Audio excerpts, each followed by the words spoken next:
representa el hecho de ser un facilitador. Diga conmigo, un facilitador. La palabra facilitador significa que hay gente que tiene dentro de sí un potencial. Ya existe, no es que el apóstol lo coloque en ellos, ya existe porque hay un llamado de Dios, pero el apóstol viene a activar lo que ya está dentro de ti. No sé si me estoy explicando. ¿Ah? Entonces, ¿pero por qué? Bueno, pastor, pero una pregunta, ¿por qué el apóstol es el que tiene la autoridad para activar los ministerios y no el maestro? Son misterios de Dios.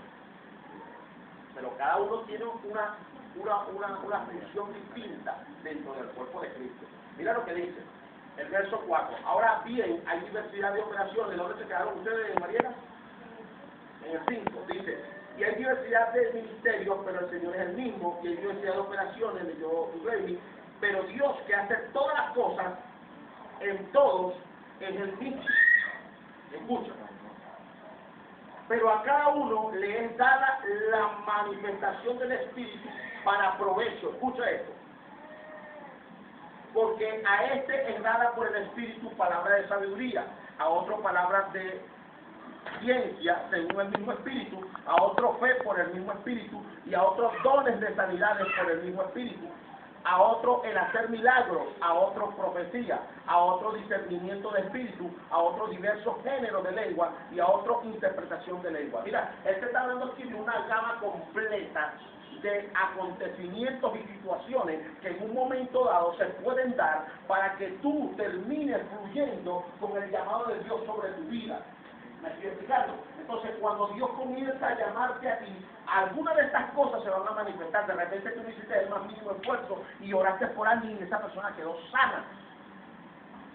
A lo mejor tú no hiciste el más mínimo esfuerzo y hablaste con una persona, le hablaste la palabra y esa persona entendió lo que tú le hablabas porque recibió el espíritu de revelación sobre su vida. ¿Me estás entendiendo lo que estoy hablando, no? Entonces, independientemente cuál sea tu llamado, Dios quiere que tú y yo entendamos que lo que Él puso dentro de nosotros, lo puso con la finalidad de que nosotros seamos facilitadores de la gente que no conoce al Señor.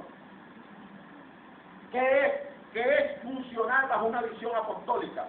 Funcionar bajo una visión apostólica tiene que ver necesariamente con estar alineado a lo que es la medida de Dios para este tiempo. Efesios capítulo 4, versículo 11. Él mismo constituyó. La palabra Él mismo constituyó significa que nadie se puede autoconstituir.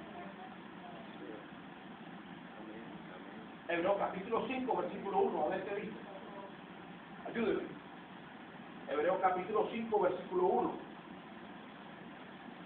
Dice, porque todo sumo sacerdote tomado de entre los hombres es constituido a favor de los hombres en que lo que a Dios se refiere, para que presente ofrendas y sacrificios por los pecados. Porque todo sumo sacerdote tomado de entre los hombres es constituido a favor de los hombres en lo que Dios se refiere. En cuanto a Dios se refiere, mira lo que se refiere. Para que presente ofrendas y sacrificios por los pecados. Diga.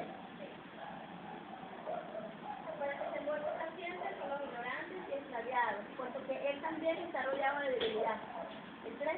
Y por causa de ella debe ofrecer por los pecados. Por causa de ella debe ofrecer por los pecados, tanto por sí mismo como también por el pueblo. Diga. Y nadie toma para sí esta honra, Escucha. sino que él es llamado por Dios. Otra vez, el Y mismo. nadie toma para sí esta honra, sino que él es llamado por Dios como lo fue Aarón. Aquel que es llamado por Dios. O sea, el llamamiento proviene de Dios. ¿Oyendo lo que le estoy diciendo? El llamamiento proviene de Dios. Nadie toma para sí esta honra, sino aquel que es llamado por Dios, como lo fue Aarón. Aarón fue llamado por Dios en un momento dado y lo llamó ¿para qué? Lo llamó para que él sirviera dentro del sacerdocio, sirviera dentro del cuerpo de Jesucristo. Fíjate tú que hay algo importante, porque en el tiempo de Moisés tenía Aarón, y Moisés tenía ínfulas de rey y gobernaba, pero Aarón era el que lo ayudaba a hablar. ¿Qué me estoy explicando? Ahora, el llamamiento nuestro en este tiempo es un llamamiento según el orden de Melquisedec, y eso tiene que ver porque el llamamiento según el orden de Melquisedec es un llamamiento sacerdotal, que no tiene principio ni tiene final, no tiene genealogía. Por eso es que tú ves que no le encontraron genealogía al sacerdocio de Melquisedec, y la Biblia dice que Jesús se hizo sacerdote para siempre, según el orden de Melquisedec. Eso lo que significa que Dios está levantando gente que a lo mejor no necesariamente son hijos de un pastor, y son hijos de un apóstol, no son hijos de un profeta, pero Dios los levanta y le dice: yo pongo mi espíritu sobre ti y voy a desarrollar el don que tú, aleluya, vayas a procurar. Escuche bien, sí, el don que tú vayas a procurar. Vea la Biblia, nuevamente Corintios capítulo 12, vamos a leer ahora el verso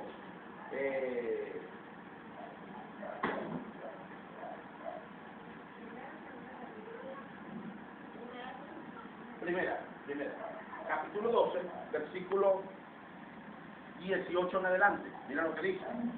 Voy a leer. A mí me gusta que usted tenga una Biblia, porque así usted no anda perdido con lo que estoy leyendo. Esto es importante. Escuche.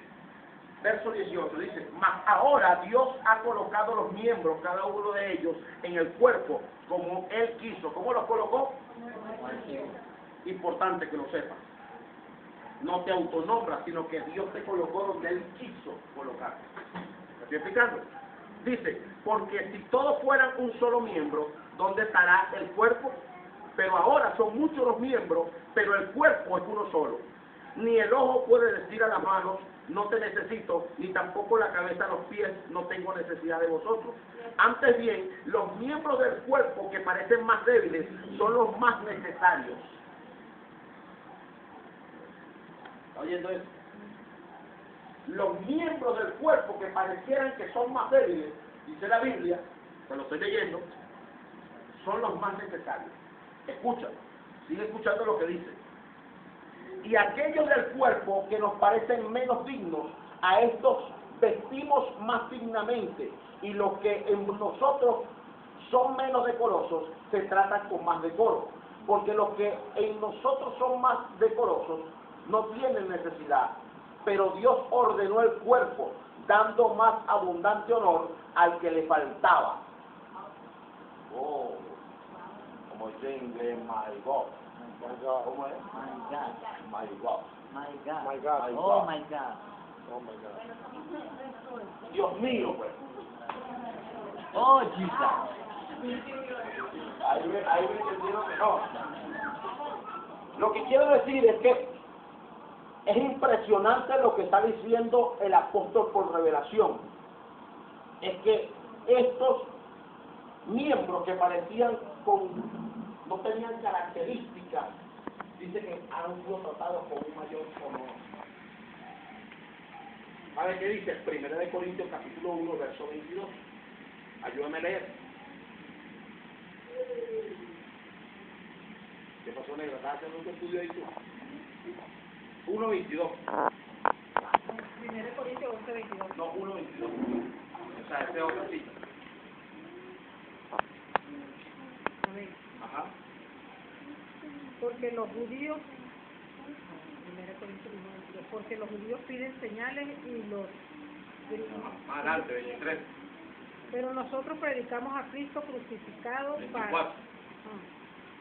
mas para los llamados así judíos como griegos, Cristo poder de Dios y sabiduría de Dios. Siga. 25. El 27, pues. Sino que lo necio del mundo escogió Dios para avergonzar a los sabios, y lo débil del mundo escogió Dios para avergonzar a los fuertes. Y lo vil del mundo y lo menospreciado escogió Dios. Y lo vil del mundo y lo menospreciado escogió Dios. Y lo que no es para deshacer lo que es. Y lo que no es Para deshacer lo que es. para deshacer lo que es. ¿Estás entendiendo eso? Eso lo hace Dios con la gente que parecía que no tenían cualidades. la gente que no tenía recursos, la gente que no tenía cómo hacer algo, Se las da, y Dios te llama, se las da igualito. y te da un honor y te da honra para que tú termines haciendo el trabajo de la ilustración del cuerpo de Cristo.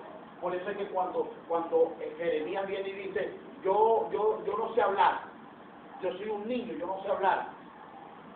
Y Dios le dice a Jeremías, no digas yo soy un niño, porque todo lo que yo te hable a ti, todo lo que te diga, todo lo que ponga en tu boca, tú vas a hablar.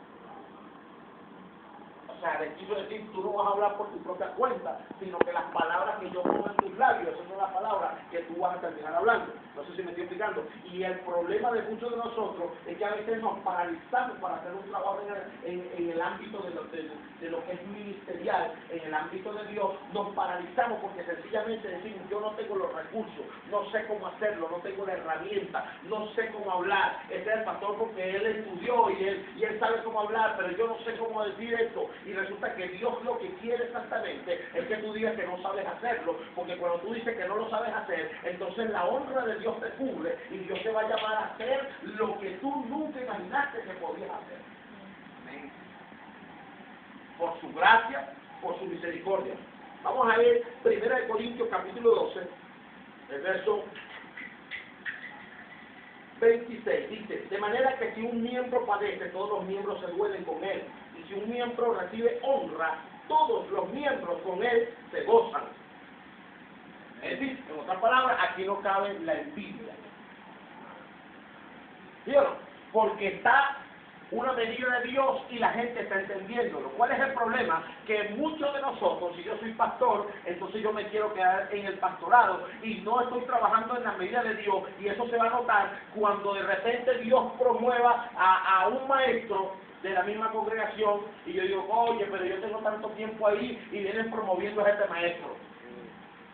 Me estoy explicando, porque tú estás emproblemado, porque tú no estás trabajando dentro de una medida de Dios, tú estás trabajando por tu propia parcela.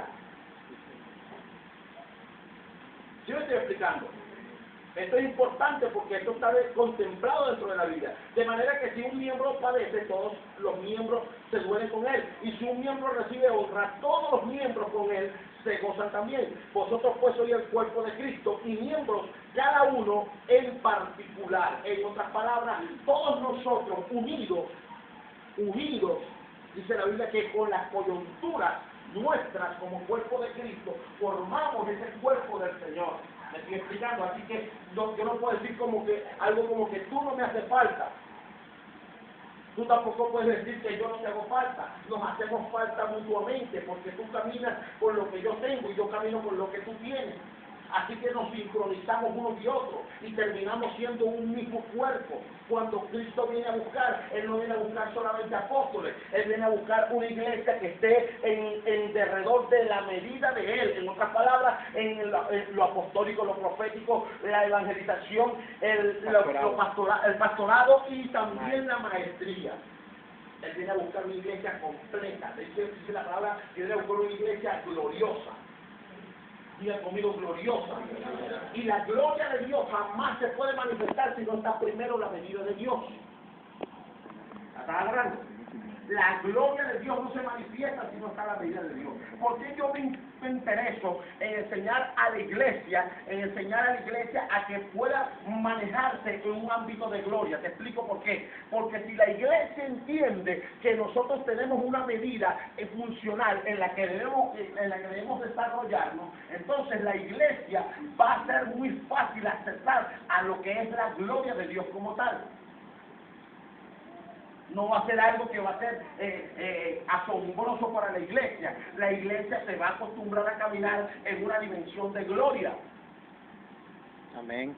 Alguien me decía a mí que a veces hay iglesias que están pasando por un desierto y ese desierto de alguna manera representa una sequedad, una sequía en esa congregación. Y cuando viene un hombre de Dios que tiene la autoridad y tiene el poder espiritual para poderlos revolucionar, dice que es como un refrigerio. Y se cumple la palabra profética en Isaías capítulo 35, donde dice que Él hace del desierto un campo fértil. ¿Estás entendiendo? Y entonces ese sequedal, ese tiempo que se estaba viviendo, que parecía una sequía en la vida de esa gente, comienza a ser revolucionado porque hay una medida de Dios que Dios permitió que